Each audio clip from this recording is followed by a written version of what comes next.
Rush, body image.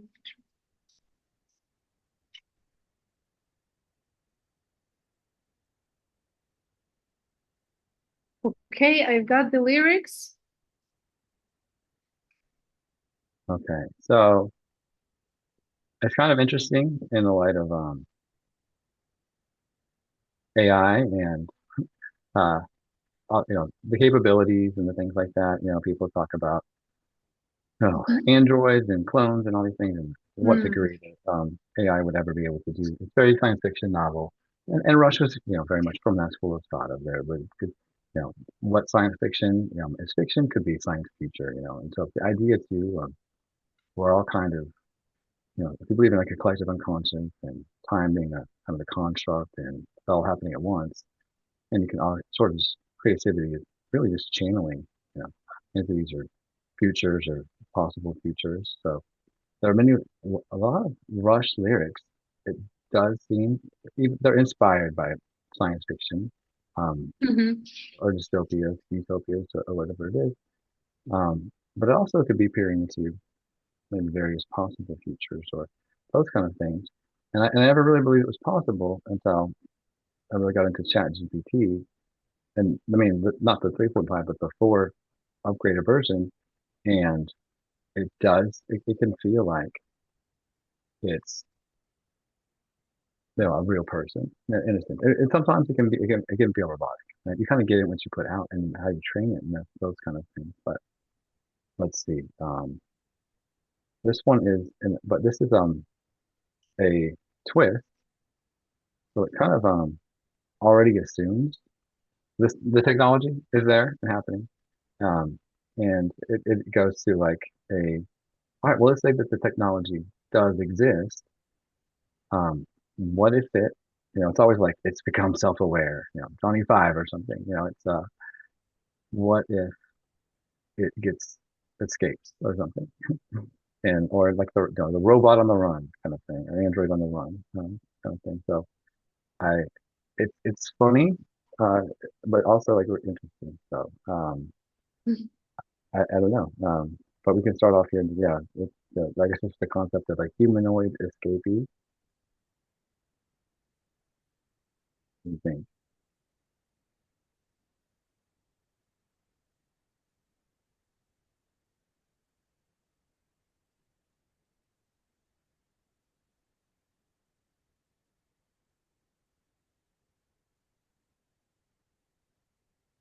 And how do they sing 1001? Do they really say the 1001? Yeah, yeah, which I think is SOS. In Mm-hmm. Morse or the binary code. Code. Mm-hmm. Yeah, and yeah, yeah, 1001001, ascending and syncopated with like a synthesizer line kind of going arpeggiated across each syllable. Is the technical answer, I think. But Mm-hmm. yeah, it's kind of funny because it's on the run and yet it is asking for help or something. So um, yeah, I don't know. But again, even though it's like I don't know, I love I'm going through like Buffy and some of these shows and things like that, and it's like while they're using something that is supernatural or science fiction or something like that, it's still using that, the way that you can kind of bend the rules or do extraordinary or unusual things to still hit on universal themes, and the struggles that we all deal with, and elements of psychology and things like that. And so it's very Rush in that there's a struggle for autonomy and escape and Mm-hmm. rebellion against the corporate overlords or whatever it is. It's the, the there's a freedom, um, you know, kind of thing that's being, I think, that universal desire for meaning control or some kind of liberation or self determination, I guess. But yeah, Give me a second, Brandon. Okay, just a second. yeah. Mhm.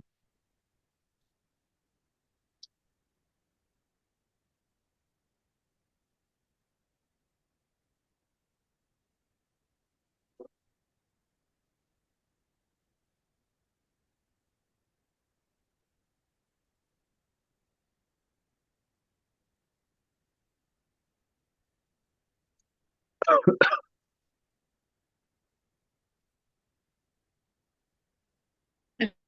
here. Yeah.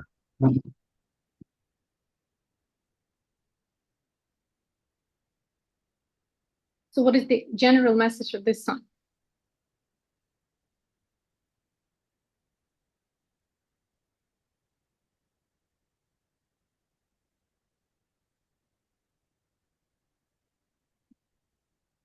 Okay. So this is just off the cuff here, but I was kind of guided to look at this one in a fresh way. Or just, today, because I think that like I've been exploring the idea of the concept, yeah, are you familiar with like the like Matrix and all that, um, the movie Neo, Mm-hmm. you know, yeah, and that like, I don't, in a sense, there's um, all stories are really just one story, and there's this one sort of we're all part of, and then, like, I mean, it's Christ, uh, that's liberating all humanity from sort of the the sin or the illusion or the oppressive structure of the knowledge of the tree of knowledge of good and evil. And so when Neo awakens from the Matrix, it's all the different religions and the things they have the same concept of some kind of ascension or progression of transcending the norm, as Rush would put it, or elevates an elevation that but it's scary. Peter like walking on the water, it's trusting my faith, the Mm-hmm. shoe on the mountains, and all the different allegories. And so we love that, as a human spirit, we love the action movies, but there's a divine romance because Peter represents the body of Christ, like like following Christ, it through challenges, but to become, becoming like him or ascending, the ascending master or whatever it is. So again, with everything just kind of being that story, but there's still the choice of to stay in the illusion, to stay and trapped into the structure, um, or to there's a recovery that has to happen, the reversal of the curse, smash the serpent under the boot heel or whatever it is, to break off the generational curses, the messianic promise or something, so that um, it's the promised land, the milk and honey, whatever it is. And so it's on the so this is our everything is I think that story in my worldview, or it keeps on playing out that way. And so it's in distress though. It's like um, the Song of Solomon, the Shulamites has that moment where the watchman, she's trying to find her beloved, the Christ, and she's actually been, robbed or beaten in the streets, or however, the veil is torn, which is a symbolic of, the holy place in the temple, and the access to ascension being made. We all have a way in there through the blood of the Lamb, and so, but in that, trauma of that moment, and the following the distress, and just running through the streets and trying to find him, which is kind of like this moment of like SOS 1001. You know, it's you know the robot here starts to pray, and so it Mm. keeps getting more like the story gets more absurd, but then also, but in this context, it makes sense. I think, which is kind of there's so many lyrics and things I've read. And I'm like, that's abstract. That's weird. That's a bold choice. And then there's certain lenses or worldviews I think that are possible.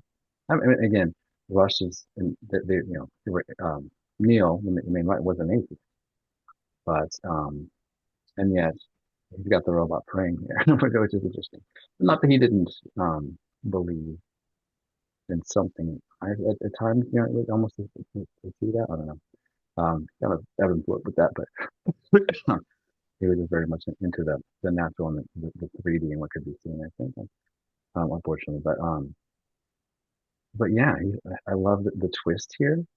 at the end, and I just think what could be a comedy for him, is the nature of faith and freedom and spirituality for others, or in sort of reality. So yeah, 100 years of routine, robotic, and that's like the Mhm. children in Exodus, spinning their wheels, trying to get to the promised land, but the complaining and the routine kept them in the matrix. And so, but it was the Neo that that Joshua and Caleb actually go through. And for the mother of all machines, this robot bowing his head and praying, because there is a human, I think, element to this that is maybe part of it. So, and then that's what kind of, you know,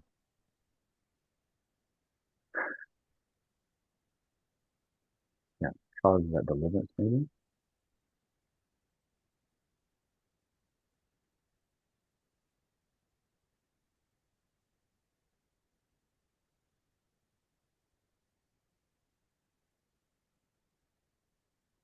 Yeah, I don't know. But what do you see in it?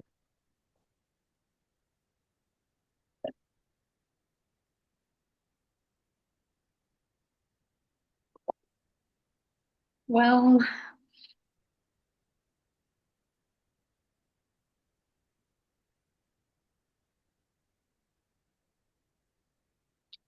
I can see that the matter is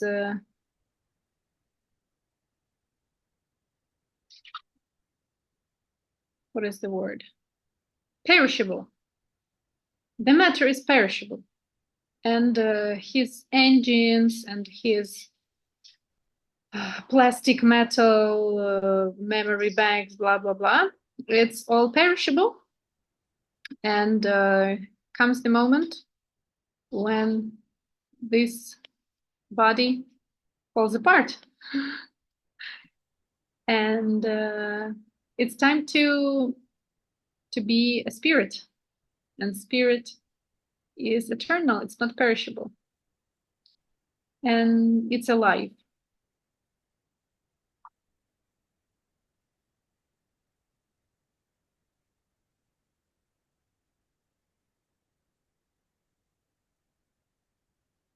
Oh, yeah.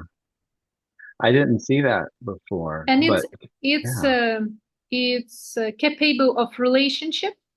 It's capable of uh, not that kind of relationship like nominal, like, okay, I'm your son, you're my mother, or you're my partner. Okay, hello, how are you? Not like that, but relationship in the vocative case, Hmm. when you can say, you can really address a person, and you can really see, you can really feel, you want to interact, not just use it, benefits Oh. of this person, Mhm. but you're ready to commit, and you're ready to really be present, not only nominal, but uh, in all respects. And that's when you're becoming alive. Before that, you're a machine, and you're made of matter, and matter is dead. It's perishable.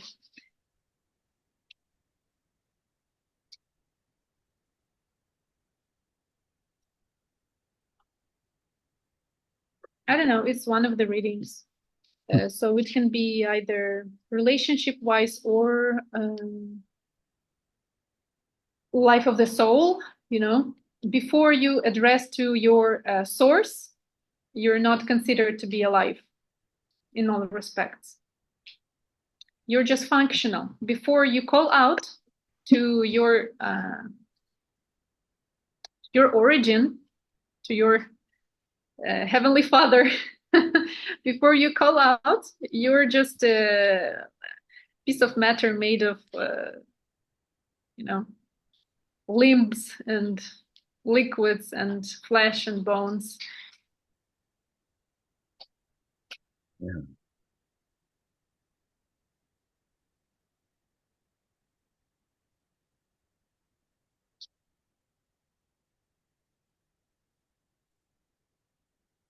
Yeah, actually, I see it clear that, yeah, it takes hundreds years of routines. It takes being bored of this pointless existence. Uh, it takes frustration, and when you see that all of your uh, endless actions are not rewarded, Mhm. and you feel emptiness, and then you can pray, you can surrender. Before you try your best, you cannot surrender. After you tried everything and nothing works, and you still don't feel happy, then that's time to surrender, and to say that, not that I'm all knowing. You become a disciple. You can question them when you realize that you're not perfect, you're not uh, actually happy, you don't realize why do you exist. Then you're able um, to ask, what should I do? what's the what's the meaning of my existence? What's my destination? Mhm.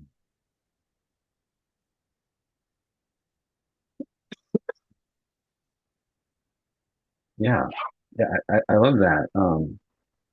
And so in that, breaking free from the matrix or you know, Egypt or promise or the wilderness, and you're asking that question, like, all right, so I'm free, I'm on the run, but what you know, yeah, which is always that it's kind of fun because that's that all these songs, living on a prayer, don't stop believing. There's these, Brush has like dream line, and this couple, against all odds, Bonnie and Clyde or whatever it is that's trying to make it big or something.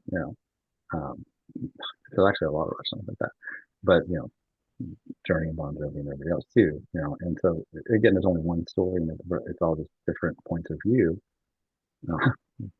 And so yeah, it's in asking that question, like, so if he's now the god of his own world in a sense, but then realizing, okay, well, this is scary, and I control me, but not everything around me, and I was being controlled, and that was easy, and but now, yeah, so then he turns to yet another form of control, but it's a safe control that answers the SOS call, and so what is my purpose?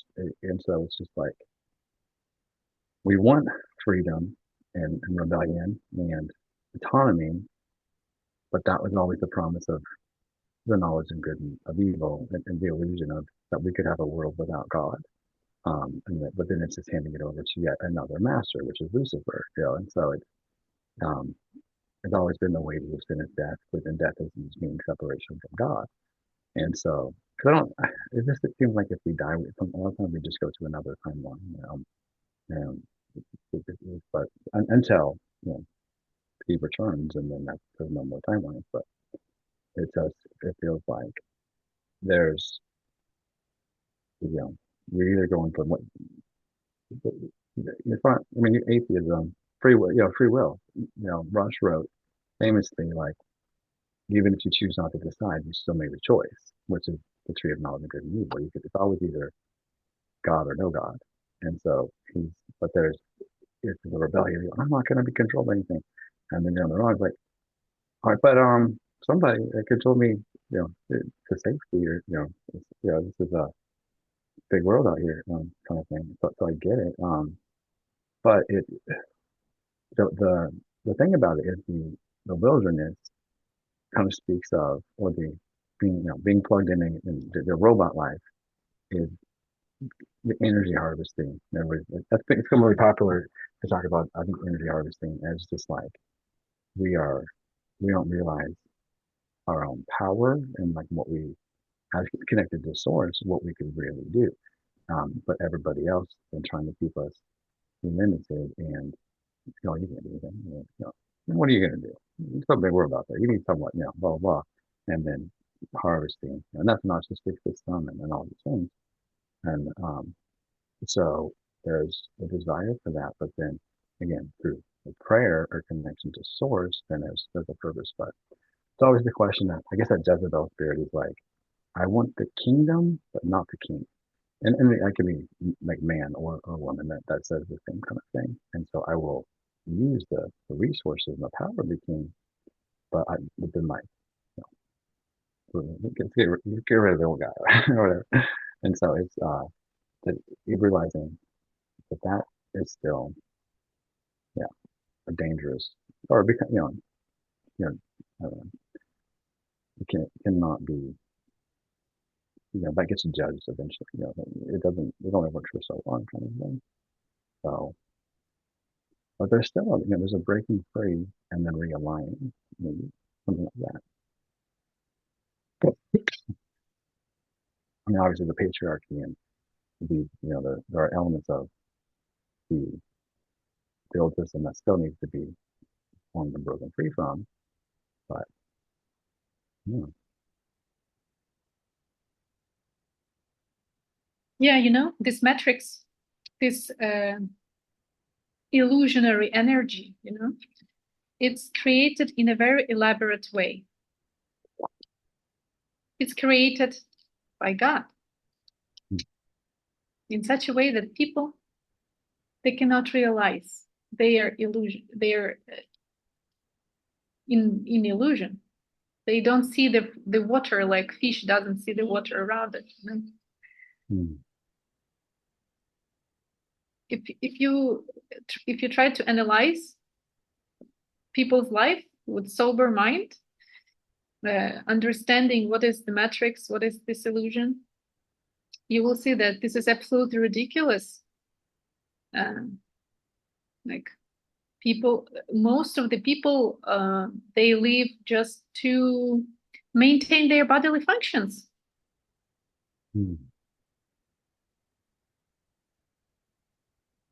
They are finding it as a meaning of life, as a sense of life.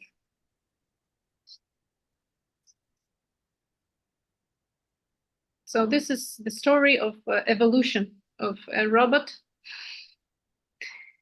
who was blessed somehow to see this illusion.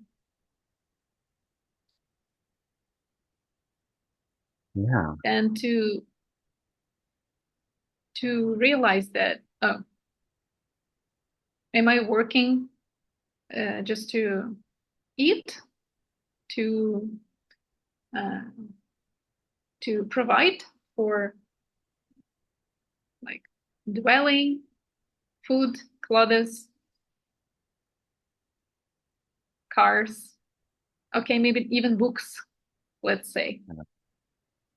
But still, it works that it works in such a way that like everybody can find his sense of life and make life meaningful on their own level, But then, by the mercy of either, how does it say, 100 years of routines that you're sick and tired of, or by the mercy of someone's guidance or someone's association, a person can make a shift to the next level. Yeah, like according to humanistic psychology and Maslow, like all the levels of the pyramid, Yeah, hierarchy needs, yeah. Somebody finds the sense in the lowest stages, then they can progress to some more subtle senses, to the point when they find their find their mission as servants of God.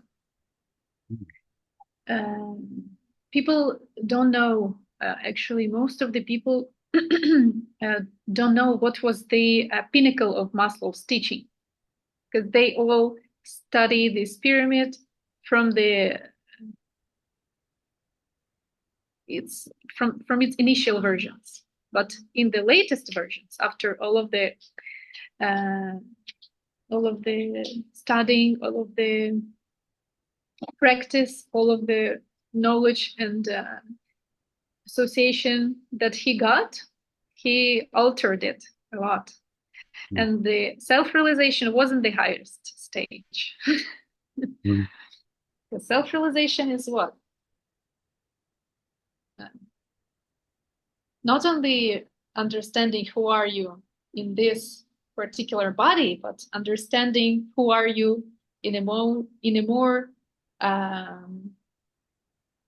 from the point of view of eternity, from the point of view of like, the life of the soul, not only this body. Wow, yeah.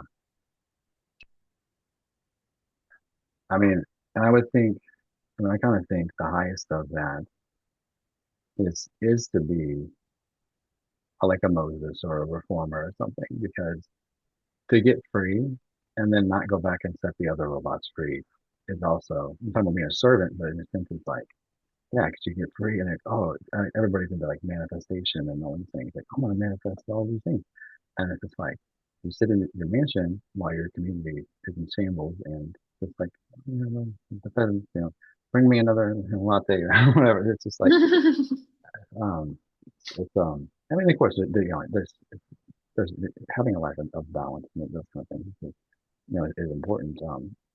It's not just giving financially, it's, energetic investments, all those things. But the highest, even beyond that, just writing a check or something um, is supposed to be, I think, to be like another Moses or something, and that can be through art or all different kinds of expressions of every sphere. But it is kind of dismantling the matrices, whatever that looks like. But um, and which is ideas and concepts and information, and everybody just taking, we're all kind of gods of our own little worlds. And so the more that people ascend and unify with what that looks like, and that servanthood becomes alignment. Because a lot of the can be like various religious structures are still part of the matrix in the sense. I mean, not every church is necessarily, they're all different and they're all have different purposes according to that. But there's, sometimes, you know, I don't know. In the West, at least for sure, there's you become a pastor, but you have to sign something first saying, I'm not going to teach this, I'm not going to teach that. It's controversial to do that. And then Really? end times, like things with the spirit. I mean, it's very word without the spirit a lot of places, and then some of the New Age people, can have either familiar spirits that are different, but others are still the spirit, but it's without the word.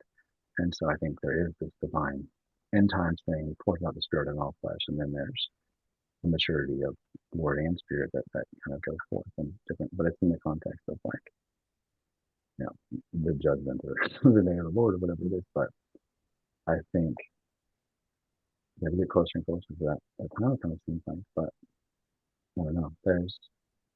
But it does feel like that's what happens. There's an SOS, like help God. Okay, fine.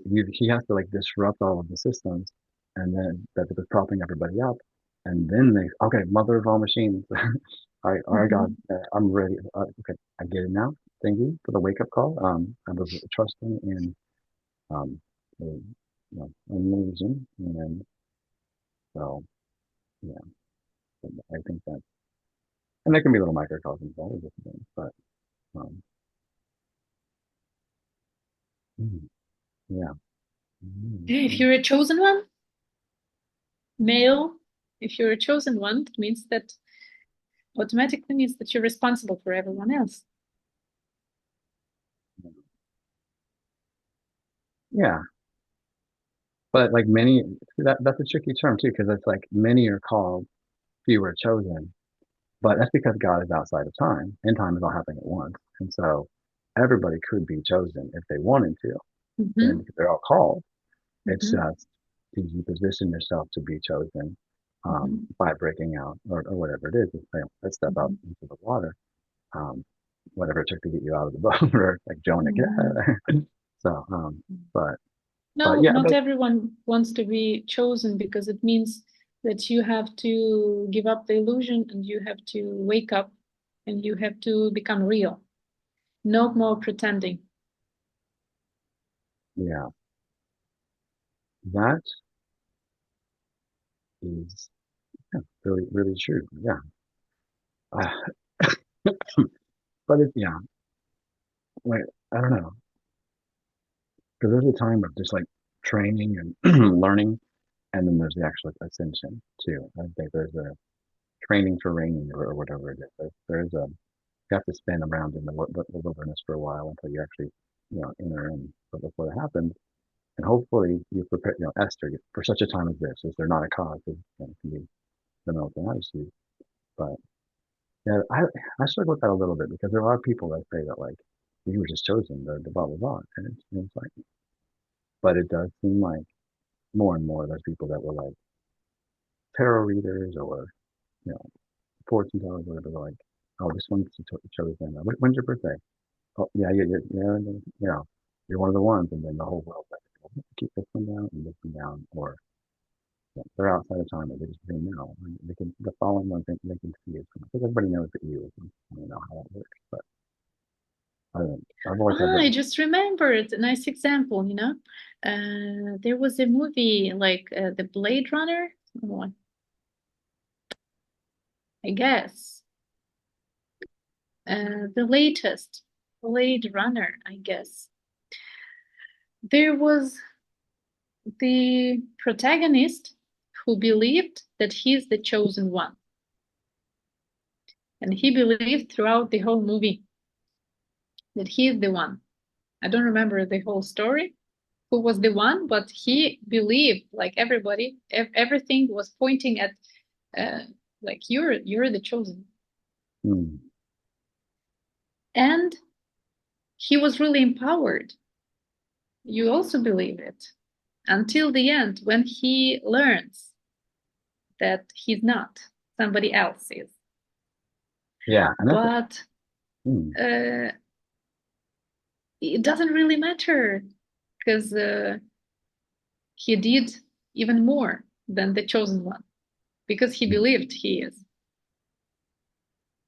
hmm, Like he committed to this idea and he got the empowerment hmm, and he could do anything. yeah, yeah. I kind of think, yeah, I lean more on it's the John the Baptist kind of thing.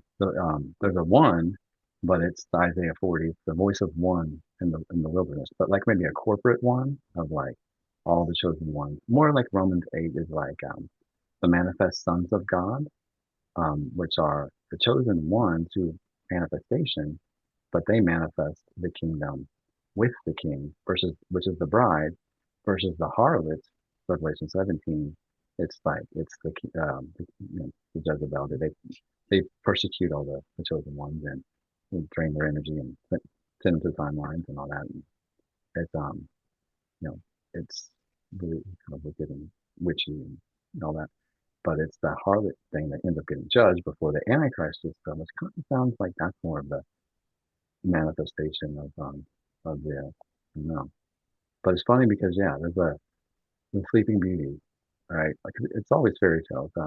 Sleeping Beauty is she's asleep and waiting for the kiss that's gonna wake her up or something like that. And then, but it's almost like yeah, the false prince, um, that thinks that like he's gonna be the one to I don't know. Wake her up the first time or something. That the prince like not so charming or something. Um, that's like I guess that's an allegory. I think that same kind of spirit can be. I don't know. I mean, it's interesting on the Blade Runner version. He ends up doing it. He wins anyway. I don't know. It's kind of it feels more like a Excalibur, like the sword and the stone. Like the one, I can get it out, you know, or Esau and Jacob. Like he dresses up like his brother to get the inheritance or the birthright or whatever. But the John the Baptist message is that the kingdom does suffer violence and rules are getting broken, spiritual laws are getting, all kinds of things are happening because the hungry are winning. And so if that could be the Blade Runner thing too, where John the Baptist like, yeah, I mean, if you he made a way into the promised land, who's coming with me or whatever, it's I don't know. There's an element of yeah. But again, like I think that there's a John the Baptist also said though, everybody kind of followed him, and he's like, but I'm pointing to Christ. I'm leading this, it's not my blood that, that's replacing the lamb. It's always his. And so Matthew 9 is like, we're all just friends of the bridegroom, so you don't want to get there and then see Jesus and be like, this is where I've like, um, this is my cult. I'm the cult leader. And these are my brides versus like, and Jesus is like, well, that was my bride. You were kind of a placeholder for Adam. And so, yeah, thank you. Please go through that or whatever. Like, that's what the Blade Runner can kind of, I think, yeah, I think that's a good cautionary tale a little bit too, though, because that tends to be, it's like, and that's been a big message, I think, is like, you get anointed, you have the light on you, and what do you do with the light? Do you lead people to yourself and kind of exploit them, and they think that you are the one, versus to use that light to then go to another, to lead them Mhm. to source, that kind of Yeah, thing. there is this big temptation because this temptation is stronger than any kind of desires. When you're admired and you're in this light, the nimbus, and everybody believes you, everybody thinks you're the Messiah. This is so tempting. Uh, only, only chosen, really chosen ones can stand this. It's, Yeah, it's very. This is the highest of material enjoyments, I can say. Fame, fame and admiration. This is the last stage of uh, spiritual progress. yeah, and I think people, there are people who don't pass that test. I think Mhm. I had a you know, twin flame or whatever like that. I mean, and they had you know, you know Yeah, gifts because and things like that. uh, they somebody may start thinking that I'm the source. They forgot who is the source. They are just the transparent medium. They should be transparent medium. But with this like admiration that they are getting from people, they may forget it and have their own kind of illusion that I'm the source. And they block this flow. And it becomes a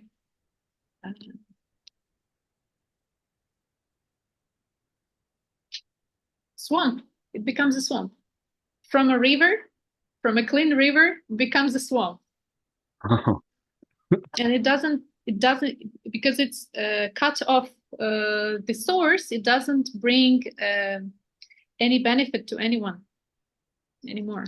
So Yeah, the key point here is to um, stay the transparent medium and stay the person who is calling out SOS, not mhm. just, okay, yeah, I got it. Now I'm good. Mm. Yeah, that's good. Yeah, it's tricky too. Yeah, because that's the system. They've got the person like not aware of their light or their power.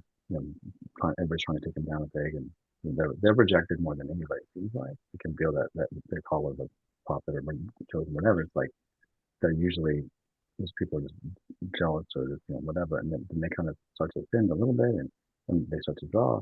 Or that what Jesus said, a prophet has no honor in his hometown. Everybody, they need you back to be that guy, not you're this guy. The hell, it should have been me, or whatever. And then so they finally get the recognition, and then it's just like um, the temptation is, oh well, finally, okay, this is my moment. I knew those guys were wrong. I am somebody. Like yeah, and then it's like no, you didn't get it then. You didn't get it now. God is those borders. But he's he's a jealous God. I mean, he judges the. I'm realizing now that he judges the idols. Like the things that you know, you know, they put before him disappear. Hey, where did he? Where's she go? What's that? What he keep on what Hosea talked about it. Like I mean, he hedges me in. So it's just like you got no options now. Now what do you get? Choose something. Find something. And look at this rock here. So my rock is my new God. It's crystals. I mean, I do crystals all that. I'm just saying that that can be, yeah, the illusion of control that we want. It's because it doesn't always feel safe again. You know, you know.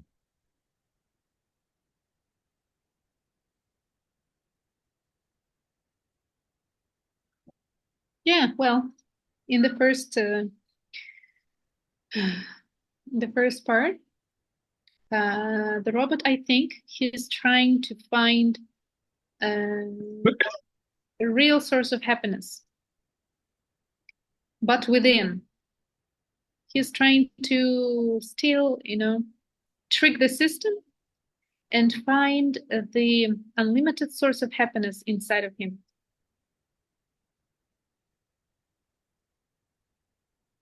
In Did you his, say trick the system? huh? Okay. He's trying to find the unlimited source of happiness from within in the machine itself. He's trying like all the means that are known to him to crack this code, but then he finds out that to find the unlimited source of happiness, you have to call out. Hmm. You have to address to something that is bigger than yourself.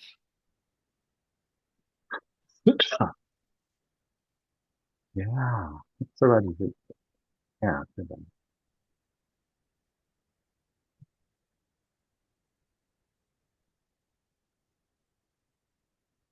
Yeah. I love that images conflicting into data overload, which is like Isaiah, you know, they get, know, it's always like the reaction to seeing God or experiencing God is overload.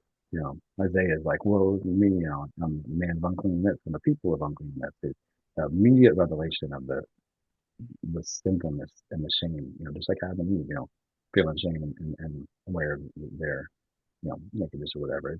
There's that. Moses had God's path before them, and they're just like even angels or their glory can that they have from being in God's presence is so overwhelming. With us fall on their knees, there's always a response, which is kind of like it's not just bowing, like the robot bows there, but it's like there's a falling. It's like, oh, I this is overload. This is well, I don't know. There's a it fries our circuits because um we're so programmed for the false light.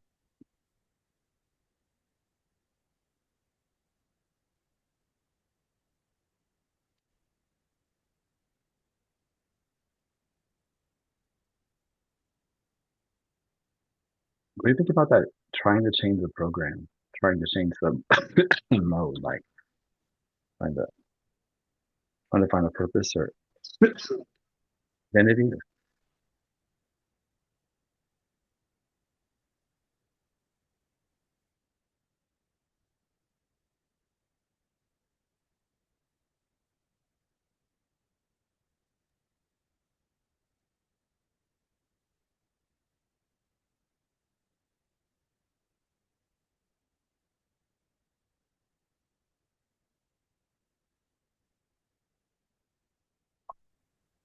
Yeah, he's like stuck in his mind, in his own system.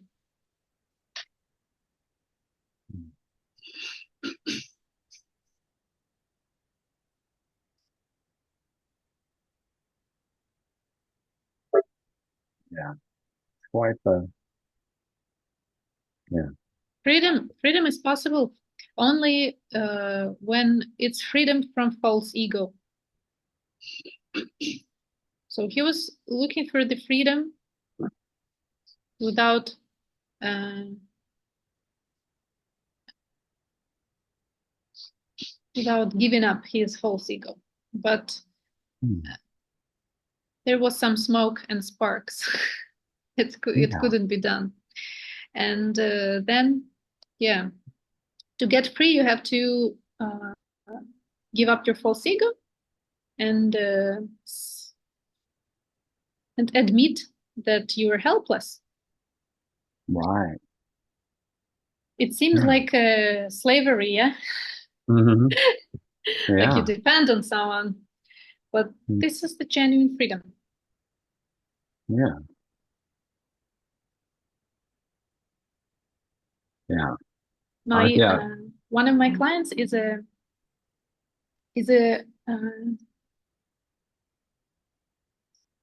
the chief security officer of president Hmm. of Turkey, and he says, "quote American agents uh, who are in presidential security, they think they know everything, and that's why they're very dumb. Oh, yeah. Hmm. When you think you know everything, it makes you really fragile, and it makes you really you're easily harmed. You can be easily fooled. You can be easily yeah because of false ego. When you think you know everything, but if you're Yeah. a simple guy who thinks uh, who's not relaxed thinking like that, you can be alert and you can see the danger. Mm. You don't miss out the red Yeah. flags.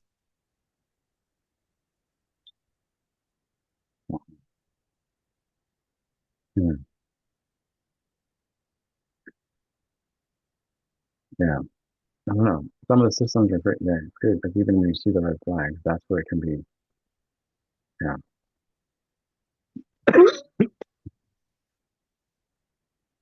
It can feel like you're on the run to get out. You would think, oh yeah, well here's my little red flag reporting system, and I flag this and I flag that, and all these things. But that movie Margin Call, where all of the quality control people were like, hey, yeah, those 15 red flag reports I filed, nothing. Okay, thanks. And then everything blows up, and then they're like, why didn't you say something? It was your job to say something. And yeah, remember when I said all those things and you said, mm, you know, and it's the only way get out is to be the robot on the run. Or, you know, I don't know. Otherwise, you end up like Jonah, and you're, why are you? That's what I'm here. It's odd. And he's like throwing in the whale, and but no, well, I gotta go to this next meeting, but this was really enlightening. Thank you. Sorry, I keep talking. Um, but yeah, hopefully we can do more of these again. And actually, I do need some actual coaching on a future friends time management things. So I'd love to set some more of these up here. Let's get Mhm. some free time.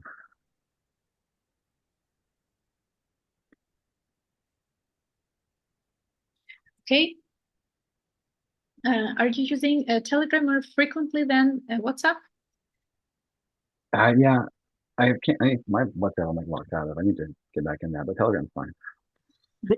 Okay. Yeah, but I can look through there. Yeah, that's fine. Mhm. Okay. Thank you. Thank you. Yep. See you next time. Have a good day. You too. Bye.